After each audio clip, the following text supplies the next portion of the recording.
Num passado não muito distante, Luiz Inácio conseguiu desmobilizar as manifestações de rua contra Bolsonaro. Ele conseguiu esvaziar toda a ação contra Bolsonaro, porque, para Lula a única alternativa era ter, o seu oponente mais favorável, viável nas eleições de 2022. Bom, se ele conseguiu barrar todas as manifestações contra Bolsonaro, a pergunta que não quer calar: será que ele será vitorioso também na tentativa de barrar as manifestações contra o seu próprio governo? É sobre isso que eu vou falar, mas depois da vinheta.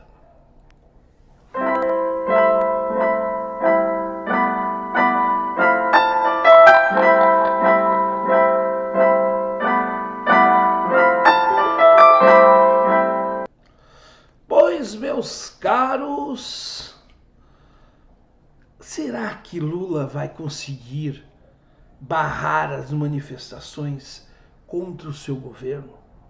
Será que Lula está dando motivos para a população ir para a rua?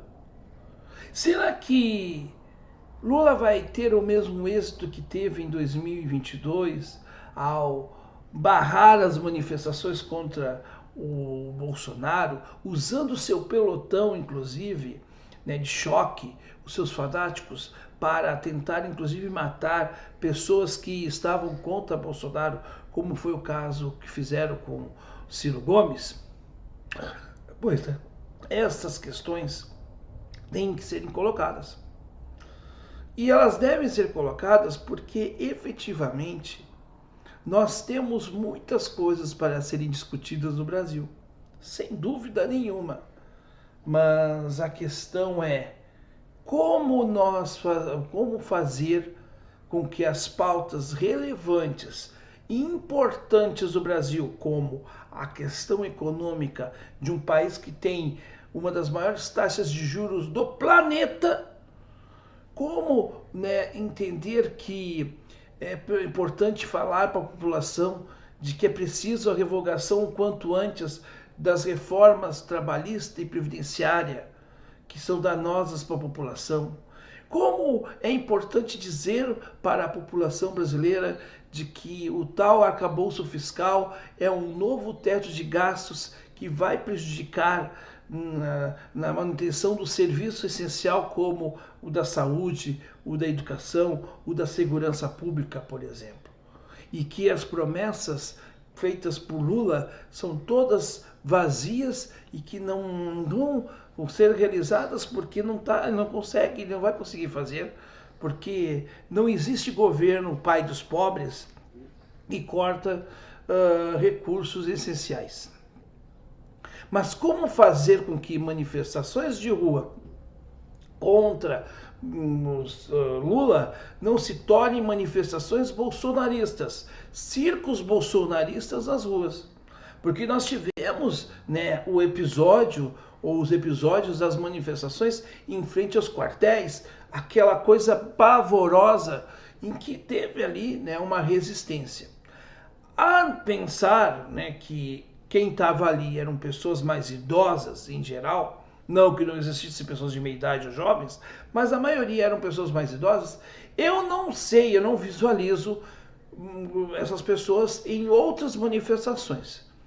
A bem da verdade, houve uma frustração por parte de muitos bolsonaristas com relação ao êxito dessas manifestações ou do resultado delas. Então, eu não visualizo isto. Porém, entretanto, todavia, no entanto, é necessário dizer que sim, nós podemos ter manifestações bolsonaristas contra Lula. E elas talvez virão. Mas como colocar para a rua as verdadeiras manifestações, as pautas necessárias, as pessoas sérias que vão dizer não às coisas que estão erradas nesse governo Lula?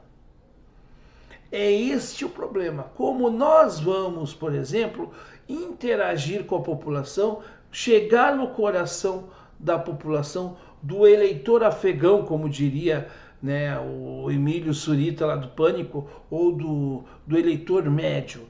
Como fazer isso? Porque esse eleitor médio já está notando que continua o preço dos combustíveis altos, que os alimentos não baixaram tanto assim, continua ainda uma inflação no preço dos alimentos essenciais, essas coisas todas que estão acontecendo. Como fazer isso? O problema é esse. Porque motivos para ir para a rua, eu acredito que temos inúmeros motivos. Inúmeros motivos, e o tempo já foi o suficiente para mostrar a que veio Lula. Agora, transformar essa insatisfação numa indignação social que transforme-se numa ação política, muito mais importante que uma ação partidária, mas uma ação política de pressão ao Congresso Nacional, por exemplo, de pressão aos partidos políticos, aí é uma outra situação que eu não sei se a gente vai conseguir construir, que seria o caminho ideal.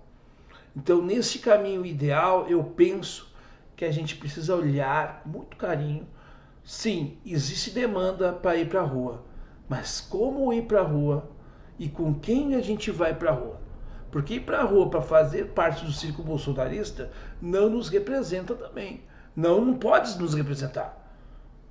Porém, nós precisamos, né, pensar em alternativas que demonstrem e que a gente consiga mostrar para a população que as coisas estão indo mal, que elas não estão indo bem. Porque denunciar o errado jamais favorece o fascismo. O que favorece o fascismo é a narrativa da mentira, do medo que o PT, por exemplo, impõe às pessoas. Então, nesse sentido, é que a gente tem que pensar. Não faltam demandas, não faltam problemas para serem reivindicados, ações de rua. Mas simplesmente ficarmos nas ruas levando, né, gás de efeito moral de policiais, militares, enfim, indo para a rua com bandeiras, só isso hoje é insuficiente. É preciso criar um movimento que de fato converse com as pessoas, dialogue com as pessoas e que não seja um movimento que fique dentro dos partidos políticos, mas que seja uma política de cunho de pensarmos de fato o Brasil pelos brasileiros, que era o que em 2013 já se preconizava. E talvez não se teve êxito lá, porque eu vi, né, tanto aparelhamento por parte de entidades como o MBL, vem para a rua, né, e que depois, né, juntamente com o lavajatismo, ajudaram a construir, né, uma alternativa não pela política, e daí traz a ascensão de Bolsonaro, o que é ruim. Mas enfim, nós precisamos pensar nisso e conversar entre nós para chegarmos a um denominador comum, a um caminho, né, de superação desse momento tão terrível de nossa história.